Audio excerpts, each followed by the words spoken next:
ভালোবাসা, আবেগ, অনুভূতি আর মায়ায় জড়ানো একটা গেমের নাম ছিল ফ্রি ফায়ার।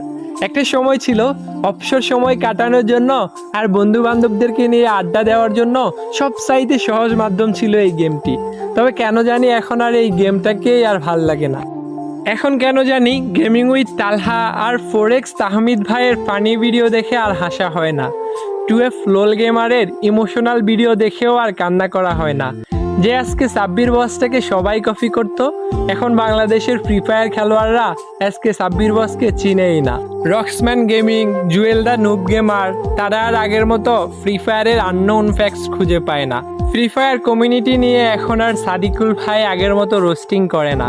প্রো রুবেল আর বটলা নাহিদও আর এখন একসাথে গেম খেলে না। যেই নাইম আলম ভাইকে পুরো বিশ্বের মানুষে চিনত MP40 লিজেন্ড হিসেবে, সেই নাইম আলম ভাইকে এখন আর গেমে দেখা যায় না।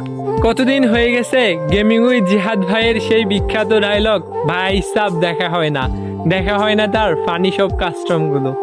যদিও এখনো মিস্টার ত্রিপোলার ভাই, ইটসকাব্য ভাই এবং গেমিং উইথ তালহা ভাইরা নিয়মিত ভিডিও ছেড়ে ফ্রি ফায়ার কমিউনিটিটাকে বাঁচিয়ে রেখেছে, তবুও সেই পুরোনো দিনের ফ্রি ফায়ার গেমটাকে অনেক বেশি মিস করি।